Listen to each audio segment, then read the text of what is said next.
ባለፉት 100 ዓመታት የዓለም የመኪና ኢንዱስትሪ በ3 ሀገራት የበላይነት ተይዞ ቆይቷል። እነርሱም ጀርመን፣ ጃፓንና አሜሪካ ናቸው። ከነዚህ ሀገራት የዘርፉ ገናና ስሞች ወጡ። ቶዮታ፣ ቮልክስዋገን፣ መርሴዲስ፣ ፎርድ፣ ሆንዳ፣ ቢኤምደብሊውን የመሳሰሉ።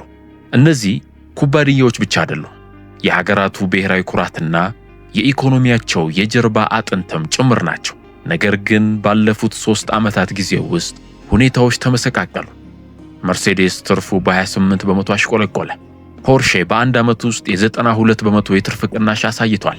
የጂፕ የፔጆና ፊያት ባለቤት የሆነው ስቴላንቲስ ኩባንያም በታሪኩ የከፋ ነው የተባለውን የ26 ቢሊዮን ዶላር ኪሳራ አስመዝግቧል። ቮልክስዋገን የ15000 ሰራተኞችን ቅነሳ ይፋ አድርጓል።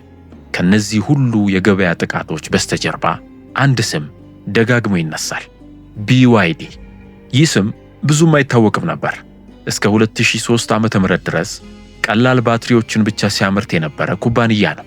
በዚያን ጊዜ አንድ ቀን በዘርፉ የቴስላ ከባድ ተፎካካሪ ሊሆን ይችላል የሚለው ሐሳብ ምንም የማይመስል ነበር።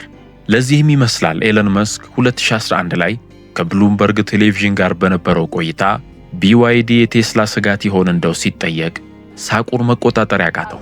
መኪናቸውን አይተሽዋል፣ ጥሩ ምርት ይኖራቸዋል ብዬ አላምንም ብሎ ነበር የመለሰው። ዛሬ ላይ መስክ BYD ላይ የመሳለቅ ወኔ የለውም። BYD በመላው ዓለም ከማንኛውም ኩባንያ በላይ የኤሌክትሪክ መኪናዎችን እየሸጠ ነው። አንድ ትንሽ የባትሪ መሸጫ ከ10 ዓመት ባነሰ ጊዜ ውስጥ መላውን የመኪና ኢንዱስትሪ እንዴት አድርጎ ማንበርከክ ቻለ? ምስጢራዊ መሳሪያቸውስ ምንድን ነው? ከመጋረጃው በስተጀርባ ስለሚሆነው ነገርስ ለምንድን ነው የማይወራው? ምክንያቱም BYD እንዲሁ ካለበት ተነስቶ አልመጣም። ለዚህ የሴራ ትንተናዎች ይነሳሉ። ከ5 ዓመት በፊት አብዛኛው ሰው ስሙን ሊጠራው የማይችለው የቻይና ኩባንያ የምዕራባውያን መኪና አምራቾች ያልጠበቁትን ነገር እንዴት ሊያሳካ ቻለ? ከጀርባው ያለውስ ማን ነው? BYD ትርፋማነቱ እንጂ ኪሳራ ላይ መሆኑ ለምን አይነገርም? ጉዳዩን ዘርዘር አድርጎ መመልከት ያስፈልጋል። አብዛኛውን ሰው ስህተት ላይ የሚጥለው ኩባንያዎቹ የቻይና ስለሆኑ የቻይና ብራንዶች ታሪክ ነው ብሎ ማሰብ ነው። እንደዛ ቢሆን ኖሮማ ሌሎቹ ቢያንስ የገዛ ሀገራቸው ገበያ ይተርፍላቸው ነበር። እውነታው ግን ከዚህም የከፋ ነው።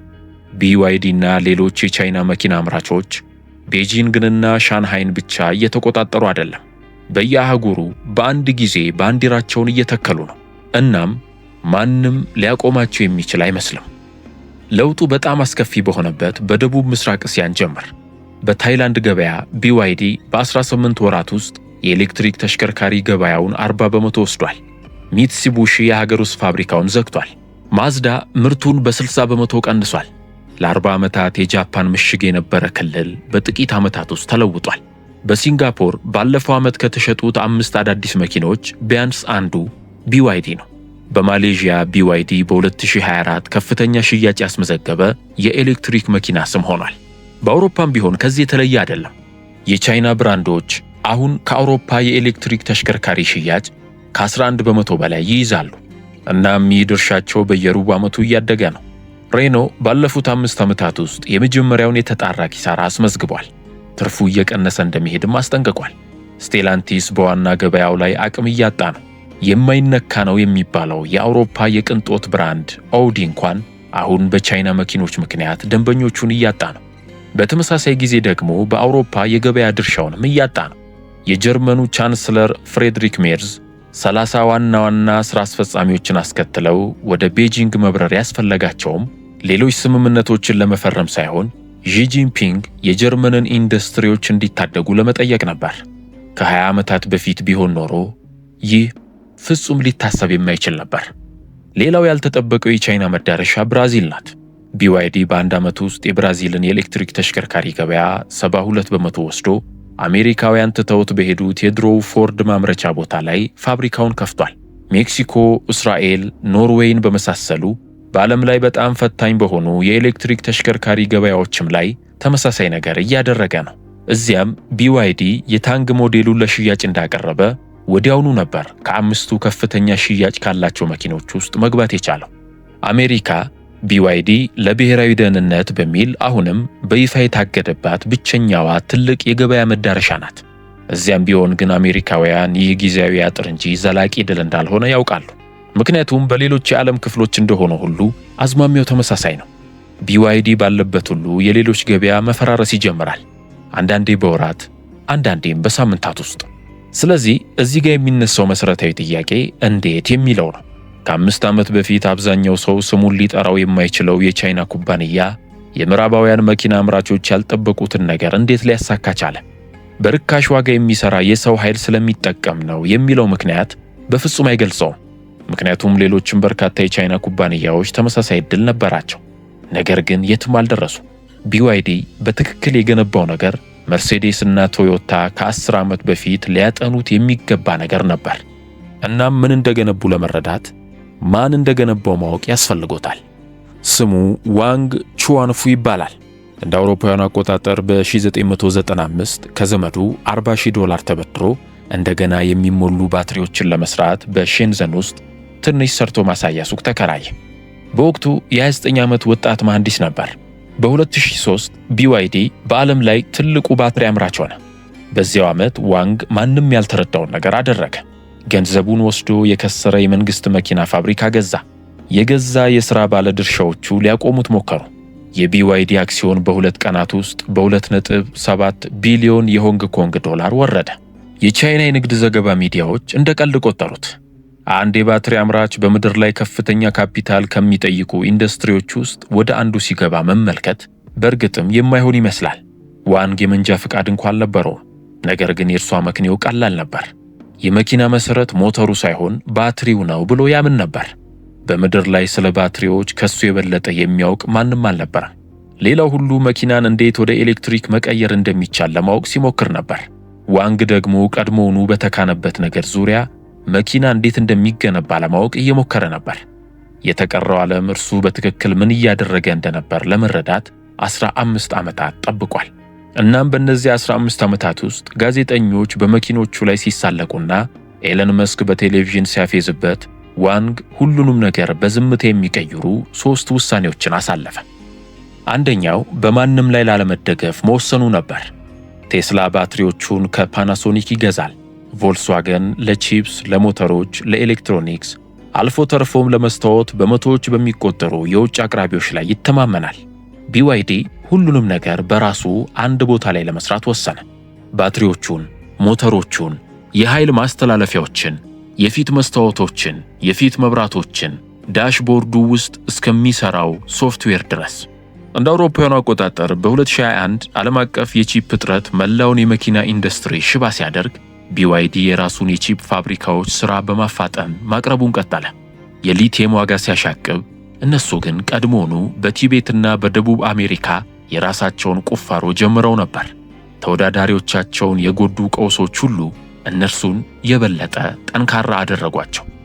ሁለተኛው ውሳኔ አሰልቺ በሚመስለው አማራጭ ላይ መቆም ነበር። ቴስላና እያንዳንዳቸው የሲሊኮን ቫሊ ተንታኞች ስለ ንጹሕ የኤሌክትሪክ ተሽከርካሪዎች ሲሰብኩ ዋንግ በዝምታ ሀብቱን በፕለግ-ኢን ሃይብሪድ ሞዴሎች ላይ አፈሰሰ። ለዕለት ተዕለት ጉዞ በኤሌክትሪክ የሚሰሩና ለረጅም ጉዞዎች ወደ ቤንዚን የሚቀይሩ መኪኖች። ይህም ከትልልቅ ከተሞች ውጭ የኃይል መሙያ ጣቢያዎች በሌሉበት አብዛኛው የቻይና ክፍል ለብዙ 100 ሚሊዮን ሰዎች በትክክልም ትርጉም የሚሰጥ ብቸኛው አማራጭ ነበር። BYD ቴስላ በጥቅሉ ከሚሸጠው የኤሌክትሪክ መኪና የበለጠ ፕለግ-ኢን ሃይብሪድ በሚሸጥበት ጊዜ የምዕራባውያን ሚዲያዎች አሁንም ሃይብሪድ እውነተኛ ቴክኖሎጂ ስለመሆኑ ይከራከሩ ነበር። ያ ሙግት ለBYD ቴስላ ሊደርስባቸው የማይችላቸውን 500 ሚሊዮን ቻይናውያን ደንበኞችን ሰጠው። እናም አንዴ ያን ያህል ደንበኛ ካገኙ በኋላ የመጣው ገቢ ቀሪውን ሥራ ሠራ። ሦስተኛው ውሳኔ የመሰናክሉን መንገድ የዘጋው ነበር። እንደ አውሮፓውያኑ አቆጣጠር በ2020 BYD የብሌድ ባትሪ ምርት ለቀቀ። ይህ የባትሪ አይነት ለማምረት ርካሽ ነበር፣ በቀላሉ ለአደጋ አይጋለጥም፣ እናም ረጅም ጊዜ ቆይ ነበር። ይህ ማለት BYD እውነተኛ የደህንነት ብልጫ እያሳየ ከቴስላ ባነሰ ዋጋ መኪናዎችን መሸጥ ይችላል ማለት ነው። ከ4 ዓመታት በኋላ ቴስላ ለራሱ መኪኖች ባትሪዎችን ከBYD መግዛት ጀመረ። ይህንን በደንብ አስቡበት። መስክ በቴሌቪዥን የሳቀበት ኩባንያ አሁን በቴስላዎች ውስጥ ያሉትን ባትሪዎች እያቀረበ ነው። መስክም ቢሆን አሁን ላይ ሐሳቡን ቀይሯል። በኤክስ ገጹ ላይ ያንን የተናገርኩት ከዓመታት በፊት ነው፣ አሁንማ መኪናዎቻቸው ጠንካራ ተወዳዳሪ ናቸው ሲል ጽፏል። ነገር ግን BYD የተሻሉ መኪናዎችን ብቻ እንዳልገነባ ይረዱ።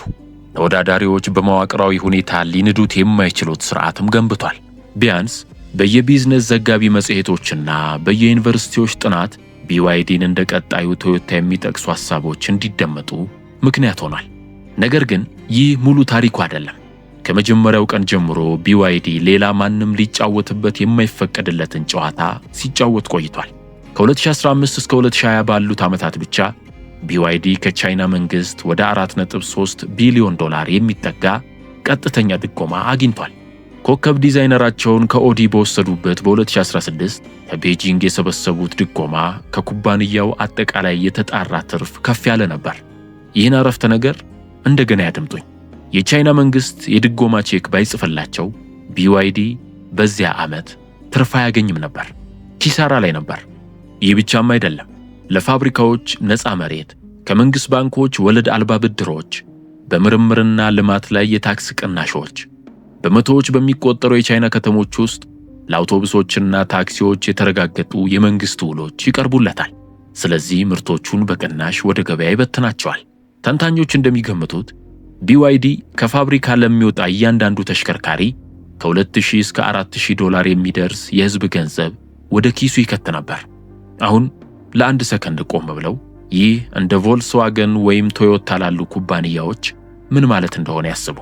መኪና ለመሸጥ ዋጋ ሲወስኑ ትርፉ እንደነርሱ ከማይሰላ ተቀናቃኝ ጋር ነው የሚወዳደሩት። የቻይና መንግሥት ልዩነቱን በዝምታ ስለሚሞላው BYD ለዓመታት ከምርት ዋጋ በታች ሊሸጥና አሁንም ትርፍ ሊያስመዘግብ ይችላል። ይህ ግን ፍትሃዊ ገበያ አይደለም። መርሴዴስ የተሻሉ መኪናዎችን ብቻ መገንባት የማይችለው ለዚህ ነው። ስቴላንቲስም ወጪን ብቻ መቀነስ የማይችለው ለዚህ ነው። ችግሩ BYD ብልጥ ወይም ፈጣን ወይም ፈጣሪ ስለሆነ አይደለም። ምንም እንኳን እነዚህ ነገሮች ቢኖሩትም ችግሩ BYD የአንድ ብሔራዊ የኢንዱስትሪ ስትራቴጂ አካል መሆኑ ነው።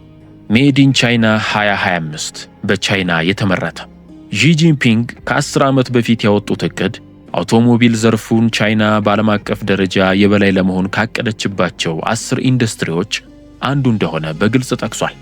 BYD መሳሪያ ነው፣ ሀገሪቱ ደግሞ ተኳሽ ናት። የምዕራባውያን መንግስታት በመጨረሻ ነቅተው ስለ ታሪፍና ምርመራ ማውራት ሲጀምሩ ቤጂንግ ቀድሞውኑ በጣም ኃይለኛ የሆኑትን ድጎማዎች መቀነስ ጀምራ ነበር። ማንም ስላስገደዳቸው ሳይሆን ስራው ስለተጠናቀቀ ነው። ማሽኑ ተገንብቷል። ዓለም አቀፉ የአቅርቦት ሰንሰለት ተቆልፏል። እናም ተወዳዳሪዎቹ ቀድሞውኑ ተንበርክከዋል። ድጎማዎቹ ዓላማቸውን አሳክተዋል።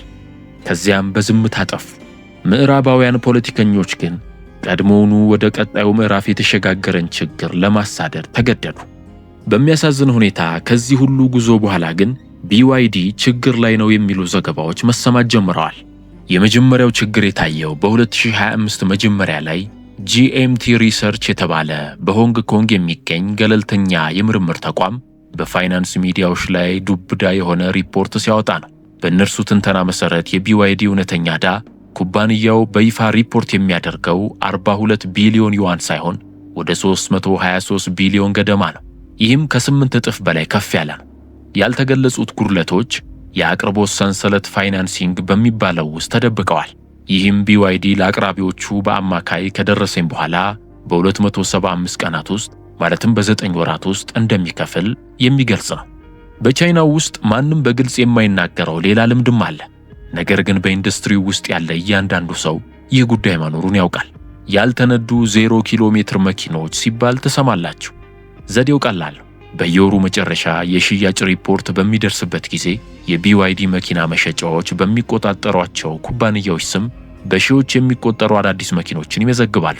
ከዚያም ወዲያውኑ በእጅ አዙር እንደ 0 ኪሎ ሜትር መኪኖች አድርገው መልሰው ይሸጧቸዋል። በወረቀት ላይ እነዚያ መኪኖች እንደ አዲስ መኪና ሽያጭ ይቆጠራሉ። እውነታው ግን የሚገለገልባቸውና የሚታወቅ ደንበኛ አልገዛቸውም። በቻይና ውስጥ በሚገኙ ግዙፍ ሜዳዎች ውስጥ አንዳንዴ ለወራት ይቆማሉ። በ2024 የወጡ ምስሎች በሜዳ ላይ ተጥለው ዝገት የጀመራቸው የBYD መኪናዎችን ያሳያሉ። በጓንዡ ውስጥ የሚገኝ አንድ ሻጭ በየወሩ መጨረሻ የሽያጭ ቁጥሩን ለማሳካት ብቻ 200 ወይም 300 መኪኖችን በአጋር ኩባንያዎች ስም እንዲመዘግብ እንደሚነገረው በምስጢር አምኗል። ይህ ደግሞ ቻይናውያኑን ምቾት የሚነሳ ጥያቄ ያስነሳል። BYD ባለፈው ዓመት 4.25 ሚሊዮን ተሽከርካሪዎችን ሸጫለሁ ሲል ከነዚህ ውስጥ ስንቱ በእውነቱ ለሰው ልጆች ተሸጡ የሚለውን የጥራት ችግሮችም ጎን ለጎን እየተከሰቱ ነው። በመስከረም 2024 BYD በአደጋዎች ስጋት ምክንያት ወደ 97,000 የሚጠጉ ተሽከርካሪዎችን ለመመለስ ተገዶ ነበር። ይህም በኩባንያው ታሪክ ውስጥ ትልቁ ቁጥር ነው። እስከ ጥቅምት 2025 ድረስ በነበሩት ጊዜያት ለሌላ ችግር ተጨማሪ 115,000 ተሽከርካሪዎችን መመለስ ነበረባቸው። በቻይና ማህበራዊ ሚዲያ ላይ የሲ ላዮን ሱቭ ሬዲዮ ከ3 ወር በኋላ ስለመቋረጡ፣ ጂፒኤሱ የሌሉ መንገዶችን ስለማሳየቱ፣ የዝናብ መጥረጊያዎች በከባድ ዝናብ ውስጥ ስለመቀዝቀዛቸው የቀረቡ ቅሬታዎች በአንድ ሳምንት ውስጥ ብቻ ወደ 5,000 የሚጠጉ ደርሰዋል። በብራዚል BYD በባሃያ በሚገኘው የፋብሪካ ግንባታ ቦታው በሚሰሩ ሰራተኞች ላይ ከባርነት ያልተናነሰ ግፍ እየፈጸመ ነው በሚል በሰራተኛ ሚኒስቴር ተደጋጋሚ ክስ ቀርቦበታል። 163 ቻይናውያን ሰራተኞች ፓስፖርታቸው ተቀምቶ በቀን 14 ሰዓት ይሰራሉ ያለ እረፍት ቀናት። ጉዳዩ እስከ ፕሬዝዳንት ሉላ ድረስ ደርሷል። የፋይናንስ ሁኔታቸውም መናጋት ጀምሯል። የ2025 የተጣራ ትርፉ በ19 በመቶ ቀንሷል። በ2026 የመጀመሪያ ወር የዓለም አቀፍ ሽያጭ ካለፈው ዓመት ተመሳሳይ ወቅት ጋር ሲነጻጸር በ41 በመቶ ቀንሷል። ተቀናቃኙ የቻይና ግዙፍ ኩባንያ ጂሊ በገዛ ሀገሩ የBYDን ድርሻ እየወሰደበት ነው። የቻይና መንግስት ራሱ ባለፈው ዓመት መገባደጃ ላይ የመኪና አምራቾች የጀመሩት የዋጋ ጦርነት ዘላቂ እንዳልሆነ በመግለጽ ይፋዊ ማስጠንቀቂያ ሰጥቷል። ይህ ሁሉ ማለት ግን BYD ነገ ሊፈርስ ይችላል ማለት አይደለም። ኩባንያው አሁንም ግዙፍ ነው። አሁንም በወረቀት ላይ ትርፋማ ነው። አሁንም በምድር ላይ ካለ ከማንኛውም ኩባንያ በላይ የኤሌክትሪክ መኪናዎችን ይሸጣል። ነገር ግን ክፍተቶቹ እውነተኛ ናቸውና እነርሱን በመተቻነት የሚያቀርቡ ሰዎች አይጠፉም። ሁሉም ምንም ቢያስቡ ቤጂንግ ቀድሞውኑ በሌሎች ኢንዱስትሪዎች ውስጥ ተመሳሳይ ዘዴን እየተጠቀመች ነው። ከዝርዝሩ ውስጥ ቀጣዮቹ የትኞቹ ኢንዱስትሪዎች እንደሆኑ ማወቅ ከፈለጉ መገመት እንኳ አያስፈልጎትም። ቤጂንግ እቅዷን በይፋ አሳትመዋለች። የቻይና 15ኛው የ5 ዓመት እቅድ ይባላል። እናም ሀገሪቱ በዓለም አቀፍ ደረጃ የበላይ ለመሆን ያቀደችበትን እያንዳንዱን ዘርፍ ይጠቅሳል። በዚያች ሀገር የፉክክር አድማስን ማስፋት እንጂ መቆምና መተኛት የሚባል ነገር አይታወቅም። የመኪና ኢንዱስትሪው ጦርነት ወደ ሌላ ደረጃ ከፍ እያለ ነው። አሁን ጨዋታውን በተሻለ ሁኔታ እየተጫወቱ ያሉት ሰዎች በዲትሮይት፣ በሽቱትጋርት ወይም በቶኪዮ አይደሉም። ፉክክሩን እየመሩ ያሉት በሼንዘን፣ በሃንግዡና አብዛኞቹ ምዕራባውያን በካርታ ላይ ሊያገኟቸው በማይችሏቸው በደርዘን የሚቆጠሩ ሌሎች የቻይና ከተሞች ውስጥ ያሉት ናቸው። BYD በሚቀጥለው ዓመት በገዛ ዕዳው ይፍረስ ወይም የ21ኛው ክፍለ ዘመን ቶዮታ ይሁን ብዙ ለውጥ አያመጣም። ምክንያቱም ትልቁ ታሪክ ከጀርባው ያለው ነው። እሱ ቢደክም ዝግጁ የሆኑ ሌሎች አሉ። እናም የቻይና ጉዳይ በመኪናዎች ብቻ የሚቆም አይደለም።